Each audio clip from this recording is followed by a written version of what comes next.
Good. It's recording. We're moving. Our last section was about experts and expertise. Here, we're getting into related territory here. We're going to stay kind of in related territory for a little while and talk about news literacy and those kinds of journalistic sources. But first, let's just kind of, maybe we have questions generally about sources, how you find them, how you evaluate whether or not they're trustworthy or not. Whether or not they're trustworthy or not. Whether or not they're trustworthy. Yeah, okay, that's good enough. Don't need 2 knots there. So we may as well turn to the experts on this. The local experts at our university, which is a place where experts congregate, on collecting and maintaining and managing scholarly sources are the folks over at the library. So here's Maggie Murphy from the library to talk to us about source evaluation. Hey, everybody. So, as already noted, this is going to be about source evaluation. Okay, so that's me. I am the philosophy liaison librarian. So if you are one of the handfuls of majors in philosophy and you are doing research, I'm the person who can help you find resources, but I also work a lot with first-year students in English composition and CST 105 doing persuasive speeches. And so those are sort of those multidisciplinary, questions that people, are zoos ethical, should Bitcoin be regulated, the things where they're sort of appealing to expertise to make their argument. So I have a lot of experience in that. So today we're going to be talking about claims and evidence. So one of the things I always try to do is contextualize it for you regarding student work, because there's things that are sort of gray areas in the context of student work in particular. Like, these are not natural categories, right? Whether something's scholarly or popular, those are constructs, and sometimes the person making that designation is your instructor and what your instructor thinks about it. So keep that in mind when I'm going through these different criteria. Okay, so there are 2 main factors in evaluating secondary sources, which is typically what you're going to use to support a claim in your writing in an assignment, right? You might be doing your own primary research, like you might be conducting an experiment, in a psychology class, or analyzing data in a sociology class. But a lot of times you're going to be citing secondary sources, academic journals, magazines, newspapers. And so there are 2 factors in that. Credibility, how trustworthy is it, right?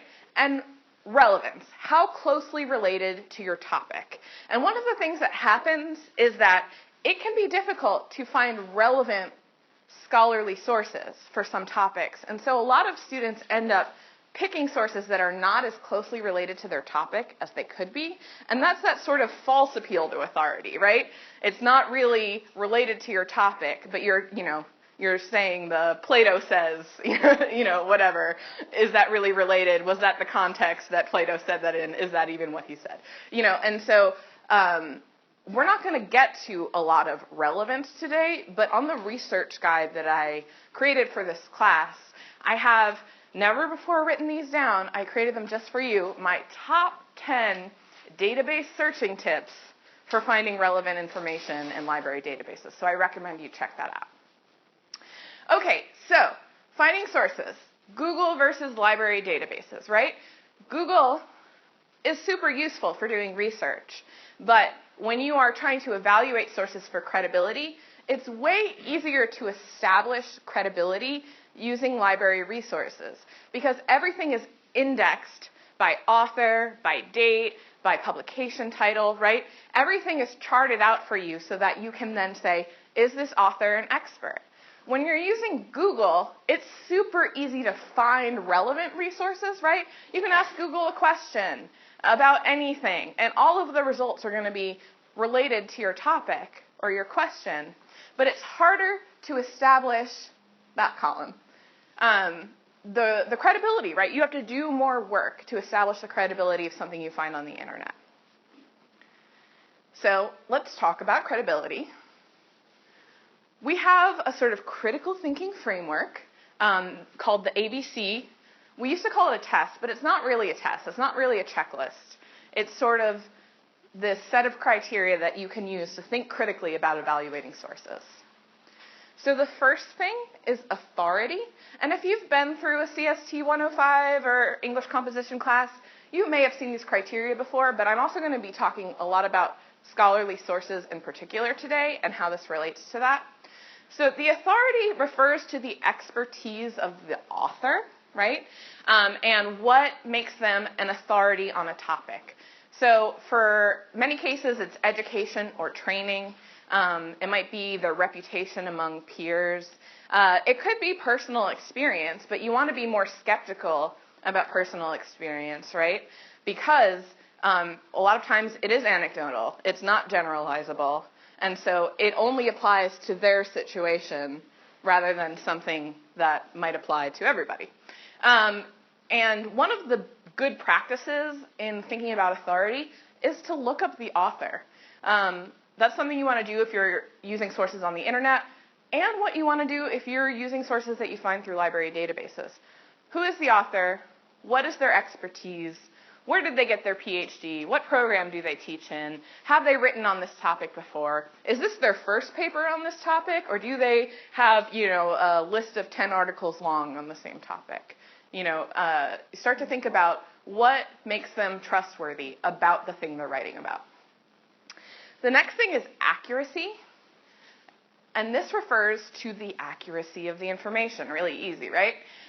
So you want to ask yourself, has this information been peer-reviewed or fact-checked? Fact-checking applies more to journalistic sources, right? Traditional periodicals, magazines, and newspapers employ fact-checkers. That's behind-the-scenes work. They don't give you the citations for their sources. A lot of times they're unnamed sources, but they do employ people who check facts before stuff is published.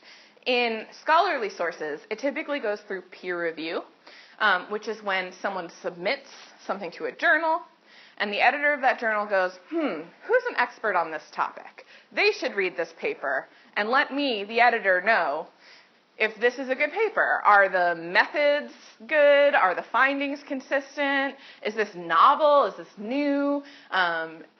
What is its contribution to the scholarly conversation on this topic? Scholarly sources have the advantage of having their citations, right? Formal citations. And so when you're looking at stuff on the internet, sometimes there'll be informal citations, which are links, or according to a study, and maybe they'll give you the name of the study, but they're not going to give you the full citation information. It'll be up to you to find that study and read it and figure out if they are citing it in a way that's consistent with the actual findings of the study, right? You want to be aware of people misrepresenting information. So can you verify it independently? Does it seem totally unbelievable? You want to look for references for any stated fact or statistics that don't result from an author's primary resource. Follow them to the source. Bias is something that concerns a lot of students. I hear all the time, how can I be sure that I'm citing unbiased information? Well, everything is biased pretty much because it's channeled through people. People are biased, right? Everything is mediated by our own beliefs and experiences. So when you are thinking about bias, I ask you to think about the purpose of something. First of all, a biased source is not necessarily bad in evidence, right? Think of nonprofit advocacy groups, right? Think of Mothers Against Drunk Driving, for example. If you go to their website, that's probably an authoritative source on the issue of drunk driving. They might cite factual information from government resources about how many car crashes are caused by drunk drivers every year. But they're also biased. They are against drunk driving. Nobody should be for drunk driving, but the goal is to persuade you. So think about the goal of the resource. Is it trying to be objective and inform you of something? Or is it obviously trying to persuade you of something? And a red flag should always pop up for you when the author doesn't acknowledge multiple viewpoints, when there clearly are multiple viewpoints on an issue, or when they're trying to pass off biased information as objective. And when you are citing biased information, you're citing an editorial from the New York Times, you're citing someone's personal experience. You want to acknowledge to your reader or to your audience or to the person you're having a fight with on Facebook that you know it's biased information. Currency just refers to the date of publication, right? How current is it? It's simple. Look for the date. If you are looking at information on the internet and there is no date, that's a good sign that you might want to move on, right? It's hard to establish the currency then. How do you know when it was published? The currency of the source is relative to your information need and field of study. So for some things, you'll want only the most recent information. If you are tracking information about a hurricane, you don't want projections from 3 days ago. You want the projections from the last hour. However, there are some fields and disciplines where currency is less important. And in every field, there will be seminal works, right? Like, again, Plato. Plato's work isn't current, but it's seminal. It is, an important, timeless work in the field that has contributed to the sort of knowledge. And so, even, for example, in nursing, if you are a nursing major and you have to do evidence-based practice nursing papers, the limit to how old something can be is 5 years, unless it's a seminal work of nursing theory, in which case it could be from 1985, and it doesn't matter. So you want to pay attention to the date and think of the context of your information need. Does it matter for that? Does it deal with current events, health, medicine, technology? Currency is typically pretty important for those aspects of research. Okay, so the next thing. Secondary sources usually fall into one of two categories, popular and scholarly. Who here has had an assignment where they were told they needed to cite scholarly papers? Okay, right? You had to, find, your bibliography had to have 2 or 3 scholarly sources, right? Well, our sources can typically be categorized into popular and scholarly, and there are differences in who writes them, who the audience is, whether they're documented in terms of citations, and the coverage of events. So popular sources, do I have okay. So popular sources, they're typically written by professional journalists, sometimes staff members of organizations, and lately we've had this sort of extra category of contributors, right? If you are looking at Forbes.com and you think Forbes magazine, that's, a long-standing publication. Now they have a platform where people can contribute their own articles, that don't go through fact-checking, that aren't edited by anyone at Forbes. It's a publishing platform. And so you want to be aware of contributors to things that you consider credible publications that are basically like, have you ever looked at a BuzzFeed list and it said it was a community contributor, right? Not somebody who works at BuzzFeed, but some person on the internet who decided they needed to write, the top 10 best reasons to order pizza in Miami. They're usually hyper-local, hyper-specific, or whatever. So who's the author? Popular sources, typically professional journalists. And that's important because these are people who are trained in research and writing, but they're not scholars in the topic that they're writing about. So they have usually developed expertise in a way on their topics because most journalists have a beat, right? Somebody covers the White House. Somebody writes about developments in technology. Somebody writes about education. And so, through writing about something, they know who the experts in the field are. They know where to look for new information. But that's different than people who have advanced degrees in a field, who teach, who do their own research, who publish in those areas. It's a different kind of expertise. The audience of popular sources is typically intended to be the general public, and it doesn't require that you have any advanced knowledge in the field to read it, right? Like if a newspaper article is talking about like a new development in biotechnology, they're going to give you the relevant background information so you can understand the importance of that new development. In a scholarly source, they think the readers are going to be other researchers and scholars. They're not going to give you the background information you need to understand it. They assume you already know, you know? And so these can be more difficult to read because they are for people who already know what's happening. Journalism, they use indirect citations, and in web journalism, a lot of links, right? So when they say, according to a research study, they might link you to that research study. You may or may not have access to it, but they're linking it. Indirect citations are those according to a research study by so-and-so at this organization. And then again, it's up to you to find it. Scholarly sources use full formal citations for anything that is a fact, statistic, new piece of information, anything that has contributed to the knowledge of the writer in the area. And so it's really easy to figure out, where'd my guy go? There it is. You know, where the information came from, and you can find it and read it yourself. You know, according to a source is something you have to rely on the credibility of that publication to believe that that source is credible. Whereas here, it's never according to anonymous sources. It's always cited.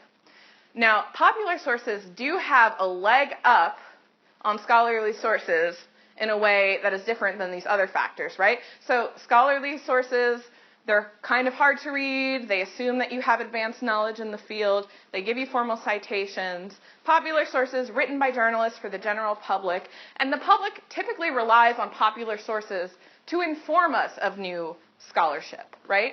Most people don't have access to scholarly sources. They're expensive. They're behind a paywall. We have access to them because we are affiliated with the university. Popular sources, however, cover current events in a way that scholarly sources don't. So if you are interested in writing an article on, for example, athletes kneeling for the national anthem, there's not going to be a peer-reviewed scholarly source that talks about the events of the past couple of months because of how long it takes to write and publish them. That peer review process takes a long time. And so if you are looking for information about a current event, you're not going to find it in a scholarly source. And so also, again, giving you that student perspective, think strategically when you are picking a paper topic in classes where you are required to use scholarly sources. If you want to talk about current events, your scholarly sources might be examples of similar things from the past.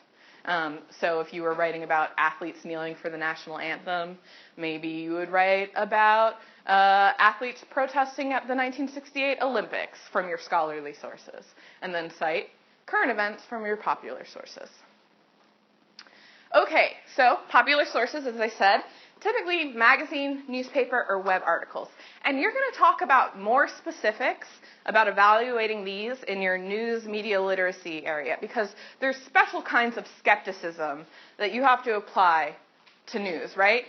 You're not going to find a lot of intentional misinformation in peer-reviewed scholarly sources, but you will find that in stuff masquerading as news, right? So there's things that you have to think about specific to these. Scholarly sources, typically academic journal articles, and I say, and some nonfiction books. That is because, again, this is coming from the perspective of a student. Often when you are assigned a scholarly source, you need to find one and cite one. They're talking about journal articles. You always want to ask, is a book a scholarly source to you, my instructor? Scholarly sources that fall into the book category typically have a lot of the same features, and one of them is formal citations. If the book has footnotes, a bibliography, a reference page, it's more likely to be a scholarly book than something that's sort of popular nonfiction. Okay, so here are some good habits of mind when you are doing research and using a database, and everything kind of looks the same. Everything's just, a page on a screen. How can you tell if it's scholarly or popular? There are some things you want to look at. One of them is, who is the writer? Look them up.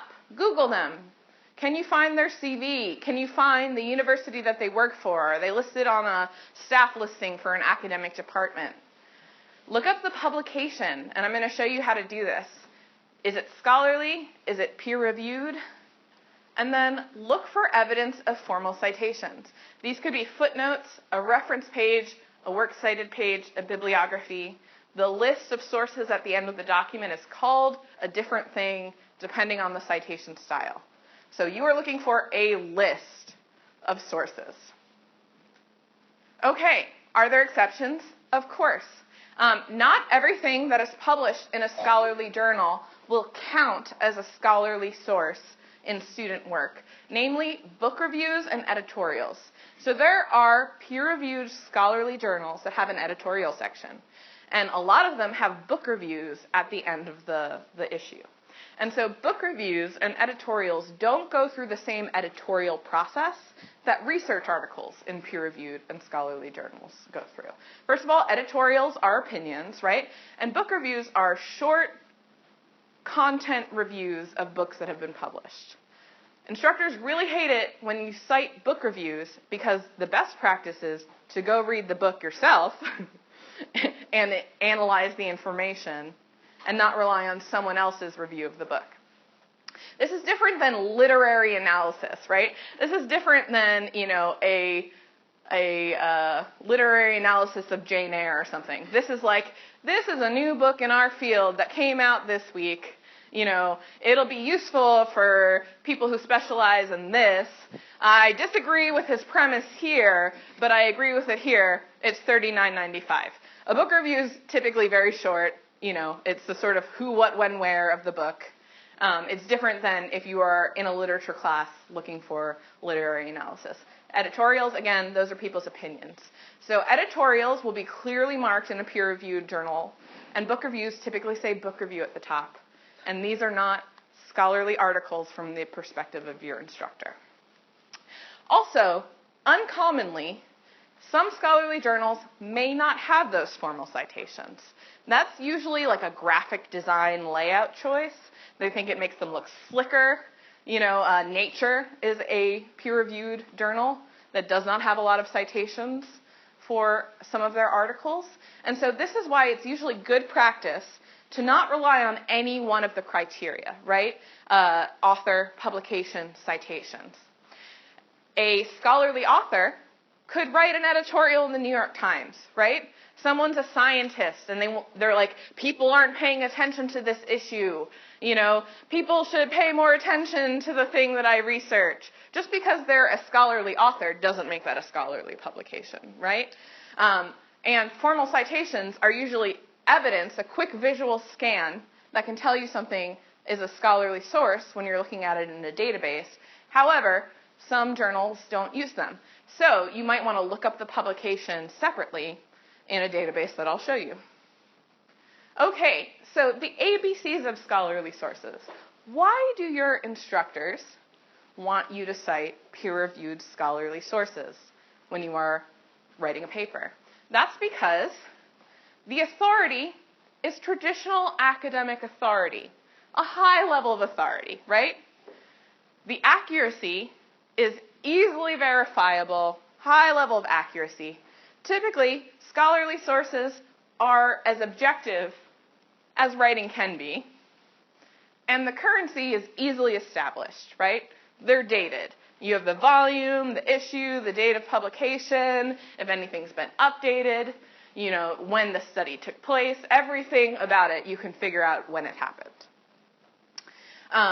So actually, I'm going to have us look at two different articles on the same topic, and let's see. You guys can look at those two. Okay, so 100% of the class agreed that social media and loneliness why an Instagram picture may be worth more than 1,000 Twitter words was the scholarly source. Some of the reasons given: the format of the paper, the reference page, right? That's one of the things I said, references. The context of the article didn't get to finish that. There was an abstract and references, sources and data provided, format, bibliography, graphs. There can be graphs in popular sources. Don't rely on graphs. Graphs is not a good indication of anything. New York Times uses graphs all the time. Authors are part of universities, right? That's a scholarly author. Lots of pointing out of references, cited sources, citations, tone of language. It is from a scholarly journal. How did you know it was from a scholarly journal? Yes? Yeah, Elsevier. They publish scholarly journals only.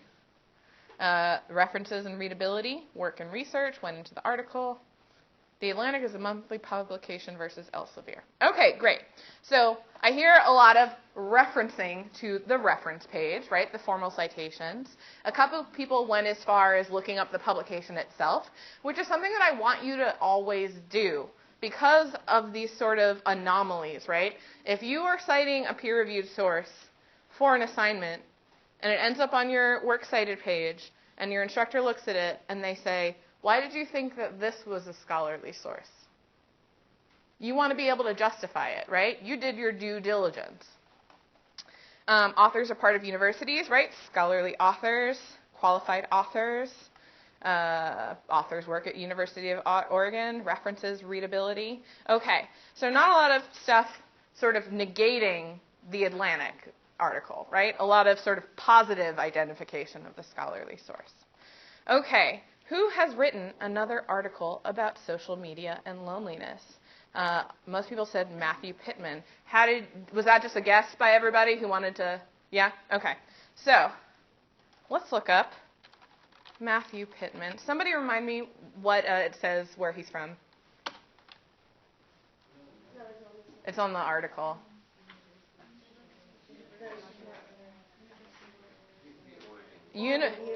And which department?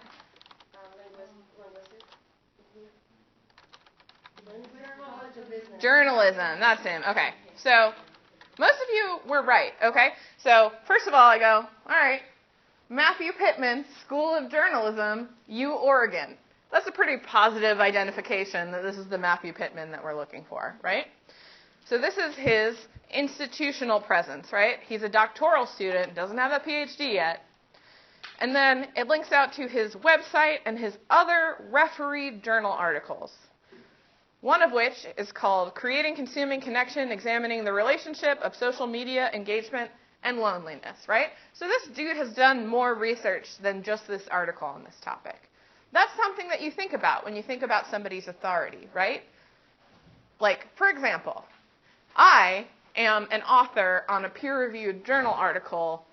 All I did was the lit review, which is the part where you look up previous research and summarize it.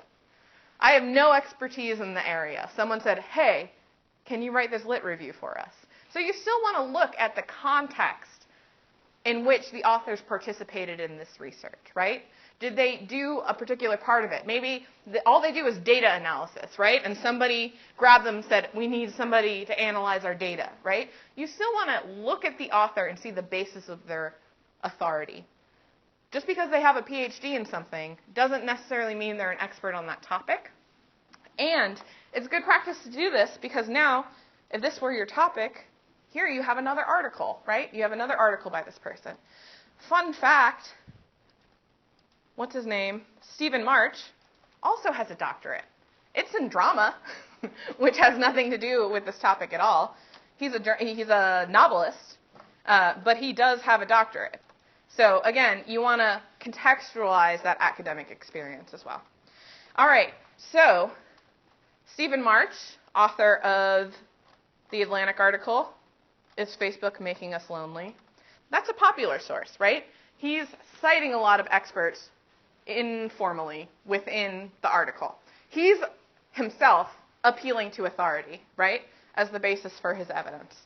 So I asked you, name one expert. A lot of people said Ronald Dworkin or Some of you are on a first-name basis with Ronald Dworkin.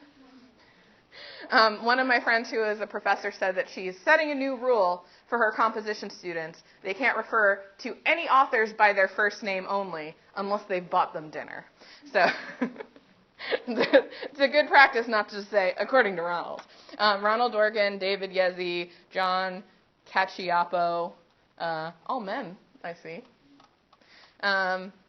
Given basis for expertise, I could open this as a spreadsheet and it would match up, but some institutional, world's leading expert on loneliness, that probably has some academic credentials that were contextualized there, experience, teaching writing seminars, director of Center for Cognitive Neuroscience, right? This is what you would do when you are citing scholarly work in an argument, right? According to this person who does this, this is the basis of their expertise, right? You want to give that context to someone so that they should believe this expert as well. And then I had you follow the thread a little bit. You know, who is one expert that was cited? What does some of their work look like? You found a book or an article. I have a question for you. Which source is more credible?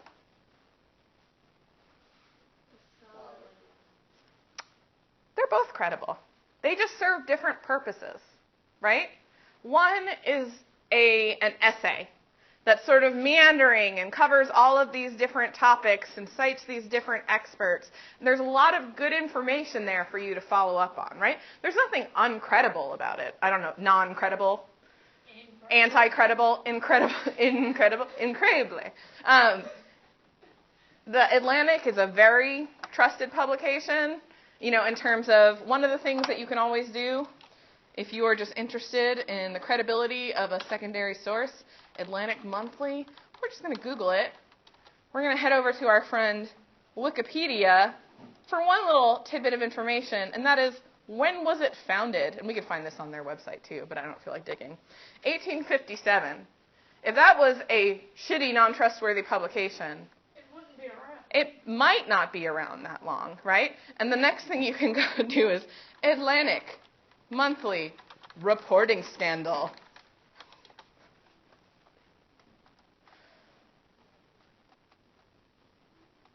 All of these are scandals they've reported on. Nothing comes up about, you know, a fake news scandal at the Atlantic. So those are some, you know, short little steps you can take when you're like, what the heck is Slate.com, you know? How long have they been around? So, okay. So when you are looking at information, also remember, maybe you didn't get to all of these questions.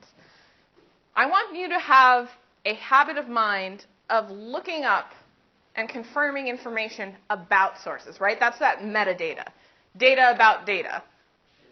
Data about data, metadata.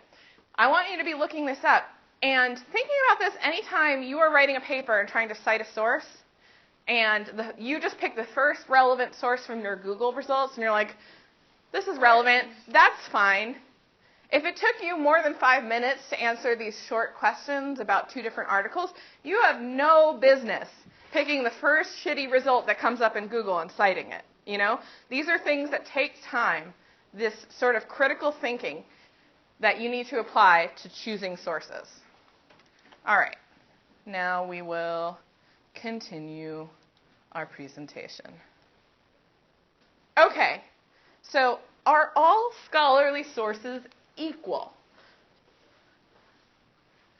In the context of student assignments, for example, an English composition, English 101, CST 105, according to your instructor, kind of.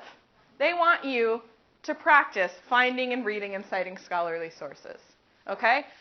You don't need to be citing the preeminent scholar on a source. You need to find a scholarly source. So in that way, kind of. However, there's a lot of kind of not the best scholarship out there. And that is because professors need to publish as part of their job. The term is publish or perish, right? If you want tenure, which you need to keep your job, if you don't get tenure, you get kicked out of your job, then you need to produce scholarship. And, of course, some people have more expertise than others, right? Are you a PhD student, or are you a tenured professor of 40 years who has written about this topic for decades, And so, also, some journals are held in higher regard in their field, right? Some journals are more important. They're harder to get into, just like some colleges are harder to get into. Journals don't just publish everything that's submitted.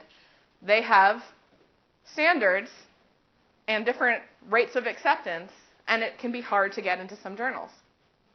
So how can we, non-experts in the areas of expertise we are attempting to, evaluate, figure out relative levels of expertise? One of the ways is to look up the author's background, right? Where did they get their degree? Is that a trustworthy program, right? One of the library science schools in New York City almost lost their accreditation. I didn't go there. But if I did and you Googled that program, you'd be like, oh, they almost lost their accreditation. Instead, I went to Rutgers, number 4 on the list of library science schools. So look at their background. Do they teach somewhere? Or are they just floating, in the field of scholarship? Have they published about something before? What are their research interests, etc.? Look into their background a little. Another helpful thing is article citation metrics, okay? So this is, again, data about articles. How many times they've been cited, how many times they've been downloaded, how many times they've been tweeted, different aspects of the article and its use, right? An article that has been cited more times is probably a more important article than one that has not been cited by anybody. And then there are those journal rankings, right? Like some journals are better than others. There are ranked lists about acceptance rates, average number of citations per article published, right? A journal where all of the articles are cited all the time is probably a more important journal in a field. So how can we find this information out? One of the things that you can use is Google Scholar. Y'all know Google Scholar? Some of you, right? No? Okay. So when you're told don't use Google to do research, A, that's wrong. Most people do a lot of background research in Google, right? When you're picking a topic, when you're figuring out keywords, when you're trying to get a handle on the conversation, Google's fine. But you still need to back it up with credible evidence. Google Scholar, oh man, we have 1 minute left, is a subset search of Google. And when you look up an article, I'm just using the same one I had before, it tells you how many other people have cited it, okay? Scopus is a resource that gives you metrics about particular articles. So it's good for evaluating the impact of specific articles. So if you have an article and you want to know if that article is important to the conversation, Scopus can tell you. Scimago Jr. is journal rankings. So if you want to know about a journal and how important that journal in the field is, this is a good source. And then Ulrichs is for telling you if something is scholarly or popular and if it's peer-reviewed. And on our research guide, which is right linked here, and these slides are going to go on Canvas,